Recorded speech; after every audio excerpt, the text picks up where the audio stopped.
Hello guys, back again for another video, and this time I wanted to talk about video games that I love but I've never beaten.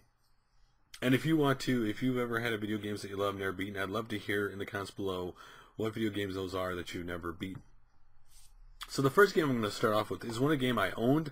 I bought on the original NES. I love this cover art. I love this game, but I've never got to the end, and that is Bionic Commando. The arm grabbing gimmick in this game, I completely loved it in this game. There was nothing like this at the time. I just loved, the colorfulness of this game and that. But to be honest, having to use that arm sometimes became very difficult in later stages and just couldn't get to the end of this game. It just became so difficult. I never got to the end of this game. And I absolutely love the original, this Bionic Commando. This is, when you talk about games that stuck out on like when you said top 25 NES games that you loved as a kid or stuck out to you, this is on that list for me. I loved this game, when I rented it and then bought it and then just played over and over, but I could never get to the level. And part of it, the arm mechanic, really, I think later on just did me in. That I loved it, but there are parts that just were so hard in this game. I really couldn't get to the end, and it's a shame. And every once in a while, I still play this game, and I still try to get to the end, and I've yet to ever get to the end of this game. So hopefully one day I make it there. But hey, still love the levels I get to play on it. So the next game I never beaten, and a lot of people have actually never really beaten this game, that is Super Star Wars on the Super Nintendo. Now, I got this box incomplete because I have so many memories of this game. I was such a big Star Wars fan when I was a kid. Still a Star Wars fan now, but when I was a kid, I was a rabid Star Wars fan, right? Watched the movies every time they were on TV, had them on VHS, just watched them over and over again, knew every little detail in the movie of everything, And when I heard the announcement that Star Wars is coming to Super Nintendo, I bought this game. And, being that, of course, the Luke Skywalker, Princess Leia, Han Solo, these characters were in it. But this game is incredibly hard.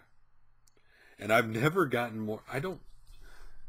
I really have a hard time getting even past the second stage in this game. It's a lot of people can't get past the first stage being on Tatooine, but the second stage with the speeder is just incredibly hard. And this game is just a game I've gotten to the third stage before, but I just, can't beat this game. And I absolutely love Star Wars, but just such a hard game for me to actually get to the very end. So now we're going to move on to the N64. And some people are going to say, how come you never beaten this game? But it is Pokemon Snap. Now I'm one of those people, I'm all aboard for Pokemon Snap 2 on the Wii U. I absolutely love this game.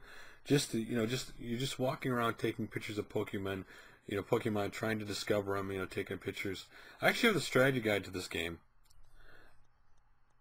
I really need to just sit down and use the strategy guide and beat this game all the way through, because when I originally had this on the N64, and me and my wife both played this game, it just came a point where I just couldn't find the certain Pokemon I needed to move on to the next area, and after a while, you kind of gave up. I'd go back to it every once in a while, and just couldn't find what I knew I was missing something simple, and I just never did it. So that's why I never got to the end of this game, believe it or not, even though I actually liked the concept and would love to see another one. Now this game I originally played on the 3DO, but I have it on the PlayStation 1 now. And this is, of course, Road Rash with the awesome Soundgarden soundtrack, among other groups. This is an incredibly fun game. Now, I like all the Road Rash games, to be honest with you, but this is an incredibly fun game. When I originally heard this game was coming out for the 3DO, and it had Soundgarden, which I absolutely loved Soundgarden at the time, when this came out, among other groups, and I heard the soundtrack. I loved the soundtrack, and when I bought this game, just the mixture of the graphics and the motorcycle and the soundtrack just made this game so perfect. And what's funny was, I used this game on the 3DO, and I was actually in the military, in the Navy at the time when I had the 3DO in this game. I would use this game to show this in Need for Speed, which is behind me in the box actually, for the PlayStation 1 long box, to showcase the 3DO, and everybody fell in love with these games because Road Rash is such a fun game. But when you get to the San Francisco type level in this game, with the trolley cars and stuff. I just couldn't beat that level. You're going downhill and it's going faster and faster, and I would always wreck out, and I just couldn't, you know, I just couldn't get. And I played this game so many times back then. I know I logged over 200 hours in this game on the 3DO. I played this game. This was like get up in the morning, play this game. Before I went to bed, play this game every night. When I had this on the 3DO, just an incredible game. Fortunately, I've never beaten it. Now, this is a game I've talked about many times over the years. How I love this game. It is, when this game came out, I was so excited. When I originally, it's funny because I remember exactly where I was. We were up in Joliet, Illinois, and they had a game exchange at the time up there. And I remember walking in there, and we were going in there for, I believe it was a Madden game or something. That's back when I was really into Madden. And displayed in the front of the store, big poster, was a poster for Final Fantasy Tactics. And seeing that this was a tactical strategy game, and all the different job classes you had and everything, and how basically in my world at this time, Final Fantasy could do no wrong, right? And the story in this game is great. You know, the struggle of this game, I love the strategy part of this game. But everybody knows what I'm going to talk about. There's a certain place in this game, if you don't get a certain thing, you cannot get to the end of the game and beat it. And I missed that item and couldn't beat it. And I've actually played through this game 3 different times. I've gotten to that area and always forgotten that item.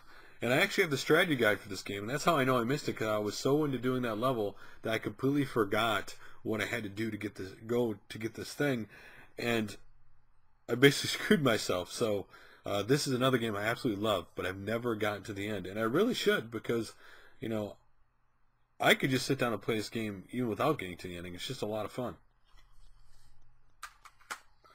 Just the random spawning of enemies and stuff, and the levels are cool. So this game is another game that I absolutely loved on the PlayStation 1, that I was so into RPGs at the time. When I saw this RPG mixed with robots, and just the way this game looked, I fell in love with it, and I bought this game. And this game will also go in Infinity because, and this is Xenogears, because at the time I got this was the time I bought it was Spyro the Dragon 1. And this is another going up to Joliet, Illinois at the time. At the time we lived, oh no, we went down to Decatur, Illinois at the time. Decatur, Illinois at the time. We lived up in Joliet at the time. And we both got a game. I got this, she picked up Spyro. We didn't open up, usually I like to open up games in the car, but she always gave me garbage like, why can't you wait to get home? So I said, fine, I'm not going to open your game and my game, we're going to wait till we get home. So we got home to our apartment at the time, and got all situated. We sat down, we opened our games. I opened mine, I had all my game, I had my discs and everything. She opened hers, there was no disc in the game. To make matters worse, she called she called an 800 number she called the store manager back at that store, and they refused to, this down here, we're in Joliet, because not to go back to Decatur, he refused to let her turn it in and swap it out. So she actually had to call the 1-800 number to that store, and literally less than a half hour after she called that number, they called her back, and he apologized and let her swap it out, and she got the game, because clearly when the game was printed, or when the case was sealed, they never put a game in it. So that's why I always remembered this game. But Xenogears is also a phenomenal game. I love the graphics of this game. I love the music in this game. The soundtrack of this game is awesome. Just controlling the mechs and stuff. But as everybody knows, a certain area with a certain black mech, I believe it was, in the desert, I believe. I just couldn't beat that area. I got stuck and I couldn't beat it, and I got frustrated, and basically I never got to the end of the game.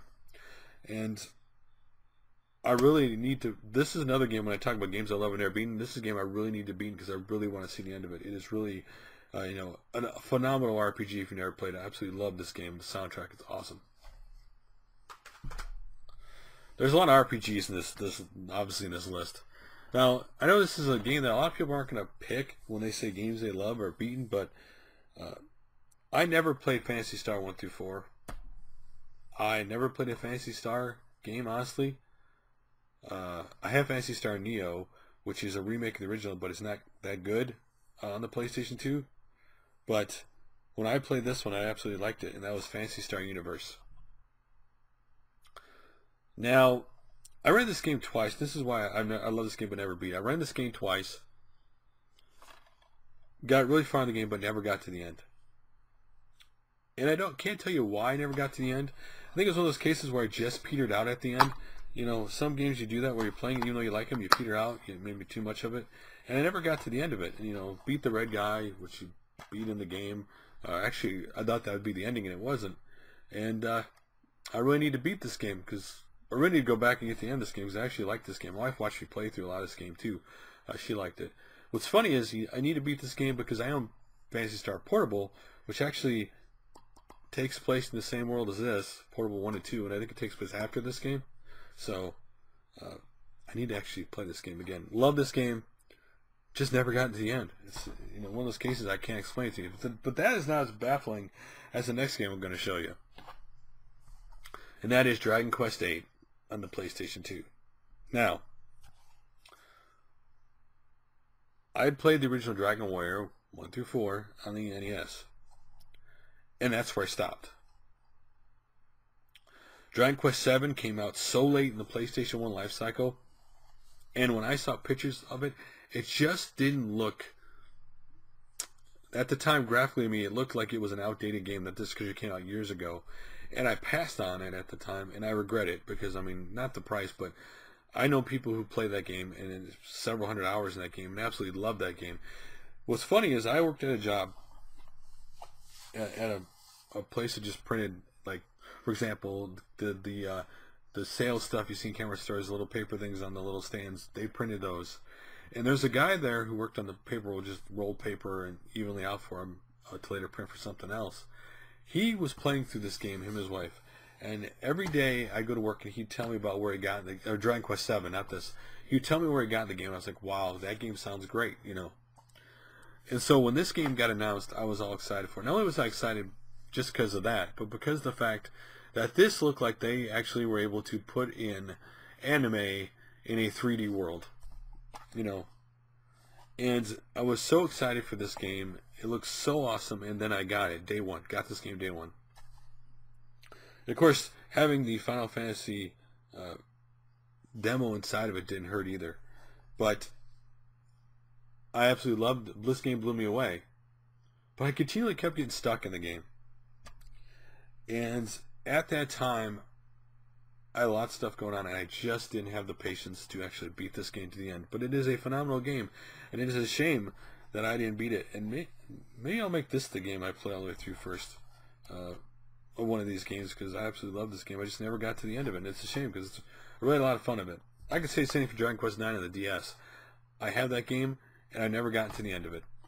But it's a great game, too. Now, the last game I have on this list, I could probably do more than one part on this if I wanted to, is an RPG on the Genesis. Now, I love Shining Force 2. Played through this game all the way to the end when it originally came out. This is funny, too, talking about this. This is a game when I got stuck. I never quit. I got stuck. I went and played something else, and then I came back and played it again and got unstuck. And loved this game. Loved the, you know, the cartoon / anime-like graphics and stuff, and really had a lot of fun with this game. But the game I haven't beaten, when you talk about it, wow, I need to get a better version of this, because I really need to get this Prime Time Video sticker off here, is Shining in the Darkness. Now, this game graphically has the same style of Shining Force 2. You know, the cartoony, you know, anime kind of feel to it. But what turned me off on this game, why I never beat it, was the dungeon crawling in this game. Because this game basically is an RPG, but it has dungeon crawling. You might call it old school RPG dungeon crawl, where you're in a dungeon. There's only three places to go in the original map, and you know, in the map, and you got basically going through a dungeon. That the game is going through a dungeon, and the dungeon crawling part of this game really bored me at the time. And now at this time, there were a lot of games that did this. Might and Magic had this, and a lot of their games, and other games had this. And at this point in my life, I wasn't in the mood to do the dungeon crawling anymore. I wasn't in the mood to do just, you know, doing the grinding through a dungeon. because I thought with games we should have gotten past that. But because of that, I never beat the game. I remember specifically renting this game before I bought it and just stopped playing it after a while. I just got to 10 minutes, just like, I don't want to do this. But I bought the game because I like it. Now, I could have put Landstalkers up, but I don't own that game right now. But I originally had that game as a game I never beaten too. But this game, why it looks a lot like Shining Force, the dungeon crawling completely turned me off at the time. And everything about that game made me should like it. It has a lot of the things that Shining Force has in it, but the dungeon crawling, I just didn't want to do that. And so that's another game that I loved the style of it. I loved the characters, but I just never got to the end because of the dungeon crawling. And so it's one of those games that now I can go back and play, because obviously now, like back then, there are obviously FAQs and strategy guide and other stuff I didn't have available to help me get through it if I ever get stuck or whatever. Because I was actually wanderingly aimless through the dungeons, and I think at one point I got lost and couldn't get back out again, or couldn't get to the way I wanted to, just kept going back the way I came from. So those are the games that I loved, but I never have beaten. Like I said earlier, I'd love to hear your guys' comments below about what games that you love that you never beaten, and why you love those games, because I think that is the most important thing. Like all these games, RPGs, I love the games, you know, either because of the, like for example, Star Wars, I love it because obviously the characters, I love the movies, and like the RPGs, I love the characters and the story, but there's certain gameplay aspects, or I just petered out, because RPGs are a long undertaking, and if you're not in the mood, or you stop playing them for a while and you go back, you're completely lost, you completely quit playing them. So like I said, love to hear your guys' comments to it. Anyway, thanks for watching, and I'll make another video soon.